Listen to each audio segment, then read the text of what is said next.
DGP சார்பில் நாங்கள் விசாரிச்சுக்கிட்டு இருக்கோம், நாங்கள் ஒரு ரிப்போர்ட்டு கொடுக்க போகிறோம்னா குற்றவாளிகளே நீங்கள் தானே. சட்டம்ங்கிறது உங்களுக்கு தெரியாதா? No man can be a judge for his own cause. அதுதான் சட்டம். அதாவது ஒரு மனிதன் தன்னுடைய வழக்கிற்கே நீதிபதியாக இருக்கக்கூடாது. அதுதான் no man can be a judge for his own cause. அப்படி பார்க்கும்போது குற்றச்சாட்டே காவல்துறை மேலே, குற்றச்சாட்டே உங்கள் அதிகாரிகள் மேலே.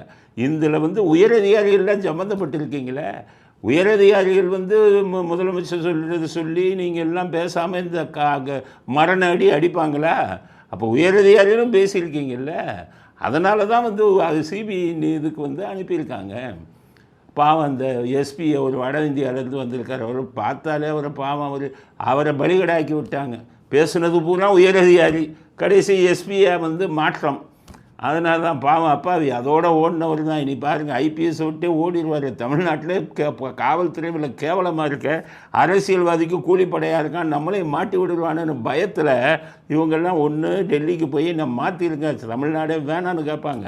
இல்லைன்னா ராஜினாமா பண்ணிட்டு ஓடிடுவாங்க. ஏன்னா இவ்வளவு கேவலமான ஒரு ஆட்சி வட இந்தியாவில் கூட பீகாரில் கூட கிடையாது. இவ்வளவு கேவலமாக ஒரு ஆட்சி.